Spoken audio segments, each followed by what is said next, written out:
பொதுக்காலம் 14ஆம் வாரம் வெள்ளிக்கிழமை. முதல் வாசகம். எங்கள் கைவினைப் பொருட்களை நோக்கி எங்கள் கடவுளை என்று இனி சொல்ல மாட்டோம். இறைவாக்கினர் ஓசேயா நூலிலிருந்து வாசகம். அதிகாரம் 14. இறைவார்த்தைகள் 1-9 வரை. ஆண்டவர் கூறுவது: இஸ்ரேலே, உன் கடவுளாகிய ஆண்டவரிடம் திரும்பி வா. நீ உன் தீச்செயலால் வீழ்ச்சியுற்றாய். இம்மொழிகளை ஏந்தி ஆண்டவரிடம் திரும்பி வந்து இவ்வாறு சொல்லுங்கள்: தீவினை அனைத்தையும் அகற்றியருளும், நன்மையானதை ஏற்றுக்கொள்ளும். நாங்கள் எங்கள் வாய்மொழியாம் கனிகளை உமக்கு அளிப்போம். அசீரியர் எங்களை விடுவிக்க மாட்டார்கள். குதிரை மேல் நாங்கள் ஏறமாட்டோம். எங்கள் கைவினைப் பொருட்களை நோக்கி எங்கள் கடவுளே என்று இனி சொல்ல மாட்டோம். திக்கற்றவன் உம்மிடத்தில் பரிவை பெறுகிறான் எனச் சொல்லுங்கள். அவர்களுடைய பற்றுறுதியின்மையை நான் குணமாக்குவேன். அவர்கள் மேல் உளமாற அன்பு கூறுவேன். அவர்கள் மேலிருந்த என் சினம் தணிந்துவிட்டது. நான் இஸ்ரேலுக்கு பனி போல் இருப்பேன்.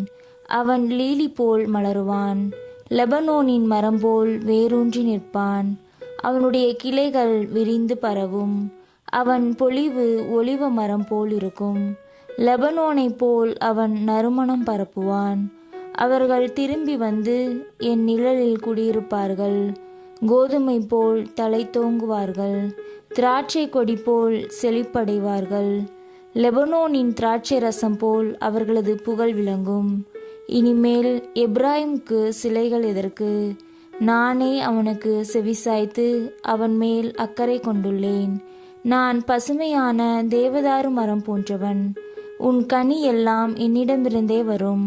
ஞானம் நிறைந்தவன் எவனோ அவன் இவற்றை உணர்ந்து கொள்ளட்டும். பகுத்தறிவு உள்ளவன் எவனோ அவன் இவற்றை அறிந்து கொள்ளட்டும். ஆண்டவரின் நெறிகள் நேர்மையானவை. நேர்மையானவர்கள் அவற்றை பின்பற்றி நடக்கிறார்கள். மீறுகிறவர்கள் அவற்றில் இடறி விழுகின்றார்கள். ஆண்டவரின் அருள்வாக்கு. இறைவா, உமக்கு நன்றி. பதிலுரை பாடல். திருப்பாடல் 51. பல்லவி. ஆண்டவரே, என் வாய் உமக்கு புகழ் சாற்றிடும். கடவுளே, உமது பேரன்புக்கேற்ப எனக்கு இரங்கும். உமது அளவற்ற இரக்கத்திற்கேற்ப என் குற்றங்களை துடைத்தருளும். என் தீவினை முற்றிலும் நீங்கும்படி என்னை கழுவியருளும். என் பாவம் அற்றுப்போகும்படி என்னை தூய்மைப்படுத்தியருளும். பல்லவி.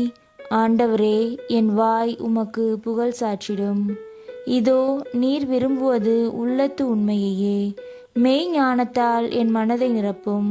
ஈசோப்பினால் என்னை கழுவியருளும். நான் தூய்மையாவேன். என்னை கழுவியருளும். உறைபனியிலும் வெண்மையாவேன். பல்லவி. ஆண்டவரே, என் வாய் உமக்கு புகழ் சாற்றிடும். கடவுளே, தூயதோர் உள்ளத்தை என்னுள்ளே படைத்தருளும். உறுதி தரும் ஆவியை, புதுப்பிக்கும் ஆவியை என்னுள்ளே உருவாக்கியருளும். உமது முன்னிலையிலிருந்து என்னை தள்ளிவிடாதேயும். உமது தூய ஆவியை என்னிடமிருந்து எடுத்து விடாதேயும். பல்லவி. ஆண்டவரே, என் வாய் உமக்கு புகழ் சாற்றிடும். உம் மீட்பின் மகிழ்ச்சியை மீண்டும் எனக்கு அளித்தருளும். தன்னார்வ மனம் தந்து என்னை தாங்கியருளும். என் தலைவரே, என் இதழ்களை திறந்தருளும். அப்பொழுது என் வாய் உமக்கு புகழ் சாற்றிடும். பல்லவி. ஆண்டவரே, என் வாய் உமக்கு புகழ் சாற்றிடும். நற்செய்திக்கு முன் வாழ்த்தொலி. அல்லேலுயா, அல்லேலுயா. உண்மையை வெளிப்படுத்தும் தூய ஆவியார் வரும்போது அவர் முழு உண்மையை நோக்கி உங்களை வழிநடத்துவார். அவர் என்னிடமிருந்து கேட்டு உங்களுக்கு அறிவிப்பார். அல்லேலுயா. நற்செய்தி வாசகம்.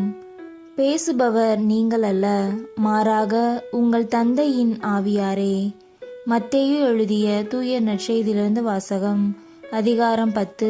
இறைவார்த்தைகள் 16-23 வரை. அக்காலத்தில் இயேசு தம் திருத்தூதர்களை நோக்கி கூறியது: இதோ, ஓநாய்களிடையே ஆடுகளை அனுப்புவதைப் போல நான் உங்களை அனுப்புகிறேன். எனவே பாம்புகளைப் போல முன்மதி உடையவர்களாயும் புறாக்களைப் போல கபடற்றவர்களாயும் இருங்கள். எச்சரிக்கையாக இருங்கள். ஏனெனில் மனிதர்கள் உங்களை யூத சங்கங்களிடம் ஒப்புவிப்பார்கள். தங்கள் தொழுகை கூடங்களில் உங்களை சாட்டையால் அடிப்பார்கள். என் பொருட்டு ஆளுநர்களிடமும் அரசர்களிடமும் உங்களை இழுத்துச் செல்வார்கள். இவ்வாறு யூதர்கள் முன்னும் பிற இனத்தவர் முன்னும் சான்று பகர்வீர்கள். இப்படி அவர்கள் உங்களை ஒப்புவிக்கும் பொழுது என்ன பேசுவது, எப்படி பேசுவது என நீங்கள் கவலைப்பட வேண்டாம். நீங்கள் என்ன பேச வேண்டும் என்பது அந்நேரத்தில் உங்களுக்கு அருளப்படும். ஏனெனில் பேசுபவர் நீங்கள் அல்ல, மாறாக உங்கள் தந்தையின் ஆவியாரே உங்கள் வழியாய் பேசுவார். சகோதர சகோதரிகள் தம் உடன் சகோதர சகோதரிகளையும் தந்தையர் பிள்ளைகளையும் கொல்வதற்கென ஒப்புவிப்பார்கள். பிள்ளைகள் பெற்றோருக்கு எதிராக எழுந்து அவர்களை கொல்வார்கள். என் பெயரின் பொருட்டு உங்களை எல்லாரும் வெறுப்பர். இறுதி வரை மன உறுதியுடன் இருப்போரே மீட்கப்படுவர். அவர்கள் உங்களை ஒரு நகரில் துன்புறுத்தினால் வேறொரு நகருக்கு ஓடிப்போங்கள். மானிட மகனின் வருகைக்கு முன் நீங்கள் இஸ்ரேலின் எல்லா நகரங்களையும் சுற்றி முடித்திருக்க மாட்டீர்கள் என உறுதியாகவே உங்களுக்கு சொல்கிறேன். ஆண்டவரின் அருள்வாக்கு. கிறிஸ்துவே உமக்கு புகழ்.